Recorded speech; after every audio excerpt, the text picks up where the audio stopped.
Mantan Amran marah dengarkan laporan Kades asal Sumatera Selatan di Rut PT Pupuk Indonesia dibikin ketar-ketir.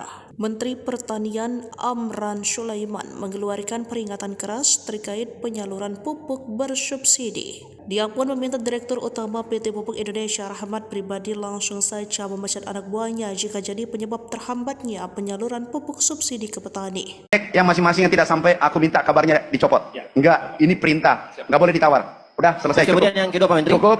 Udah aku copot. Titik. Aku Dirut PT Pupuk Indonesia Rahmat Pribadi yang juga hadir di acara tersebut berlangsung menyanggupi perintah Amran tersebut. Adapun perintah ini bermula dari adanya aduan dari para kepala desa terkait tersendatnya penyaluran pupuk subsidi di sejumlah daerah. Amran kemudian memanggil para kades yang mengalami kendala untuk naik ke atas podium bersamanya. Bapak, belum ada tambahan pupuk di desanya? Tanya Amran kepada kades asal Sumatera Selatan. Belum Pak, jawab kades itu. Amran kemudian langsung memanggil Direktur Utama PT Pupuk Indonesia Rahmat Pribadi dan Direktur Jenderal Prasarana dan Sarana Pertanian Kementan Andi Nur Alamsyah. Kemudian Amran pun menegaskan Presiden RI Prabowo Subianto telah menambah kuota pupuk subsidi 100% dari jumlah kuota di tahun sebelumnya menjadi 9,55 juta.